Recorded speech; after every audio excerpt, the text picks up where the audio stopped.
আমি এটাও জানি, একসময় সাংবাদিক ছিলাম, মানুষ পজিটিভ নিউজ পড়ে না। প্রধানমন্ত্রীর উপর ভর করে এলজিডির প্রতিমন্ত্রী দুর্নীতি ফাঁস, ভিতরে গিয়ে দেখি বাগবাড়ির ওই রাস্তা। আপাতত প্রধানমন্ত্রী কোনো এলাকায় গেলে বৃষ্টি বাদল হতে পারে, এই সম্ভাবনাকে মাথায় রেখে আমরা ওই চলার পথটুকু ইট বিছিয়ে দিই।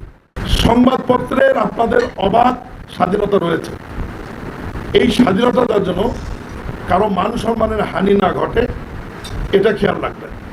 আমি এটাও জানি, একসময় সাংবাদিক ছিলাম, মানুষ পজিটিভ নিউজ পড়ে না। ইমাম ইসলাম স্বাধীন গোয়েল রাস্তা সুন্দর করে পাকা করে দিলেন, এটা মানুষ করবে না।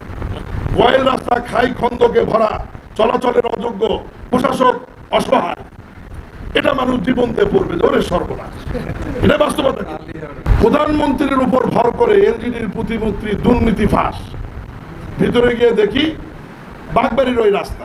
এবং এখানকার বগুড়ার অনেক গুরুত্বপূর্ণ সাংবাদিকেরাও তথ্য উপাত্ত না নিয়ে এই নিউজটা আপনারা করেছেন, অনেকেই করেছেন।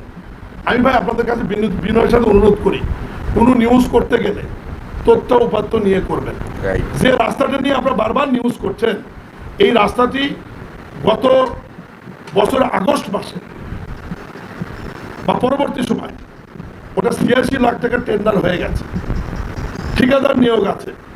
মাননীয় প্রধানমন্ত্রী ওখানে যাবার সময় যেহেতু রাস্তাটি কাঁচা ছিল, ঠিকাদারকে ওই সময় আমরা কাজ যেহেতু শুরু করাতে পারিনি, এবং রাস্তাটি আরো উঁচু হবে মাটি কেটে, মানে ওই টাকার মধ্যে ৮৬ লাখ টাকার মধ্যে যা করার প্রয়োজন।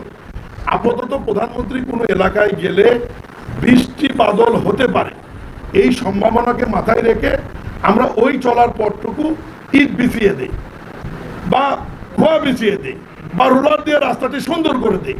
যেহেতু উনি পায়ে হেঁটে চলাচল করবেন, খাল কাটবেন, খাল কেটে পায়ে হেঁটে ওনার বাড়িতে যাবেন, ঠিক জরুরি ভিত্তিতে স্থানীয় প্রশাসন ওই সময় ওই ব্যবস্থাটাই করেছিলেন। এখন সেই ইটটা যদি ভাড়া নেওয়া হয়, এটা তো খুব অপরাধ হয়নি, নিউজটা আরো ভালো হতো যে চাঁদা করে ইট নিয়ে এসে করে করছে। নিউজটা না, ভাড়া করে ইট নিয়ে এসে স্থানীয় প্রশাসন আপাতত মাননীয় প্রধানমন্ত্রী চলাচলের ব্যবস্থা করেছে। এরপর এখন ঠিকাদার যখন কাজ শুরু করবেন, ঘোষণা দিয়েছেন, তখন যার কাছ থেকে ইটটা ভাড়া নিয়েছিল প্রশাসন, স্থানীয় প্রশাসন, তাকে ইটটা ফেরত দিয়েছে, সেই ইটটা উঠে নিয়ে চলে গেছে। এবং আজকে আপনার সরজমিনে গিয়ে দেখতে পারবেন যে নিয়োজিত ঠিকাদার সে অলরেডি কাজ শুরু করেছে, এবং সে মাটি কেটে রাস্তাতে বালু ভরাট করবে, বালু ভরাট করে উঁচু করবে, এরপরে ইট বালু খোয়া মিশিয়ে WBM করবে, WBM এর পর আবার ইট দিয়ে রোলার দিয়ে যা করার প্রয়োজনীয় কাজ করবে, এরপরে কার্পেটিং করবে। পুরো কাজটা শেষ হতে হয়তো 15 দিন বা 1 মাস সময় লাগবে।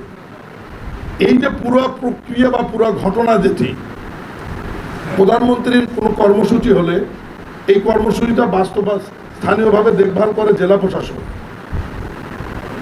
এবং ওনার SSF এর লোকেরা। এখন ওনার চলাচলের রাস্তায় যদি কেউ ইট বিছিয়ে দেয় ভাড়া নিয়ে, এটাও লোকাল প্রশাসন করে।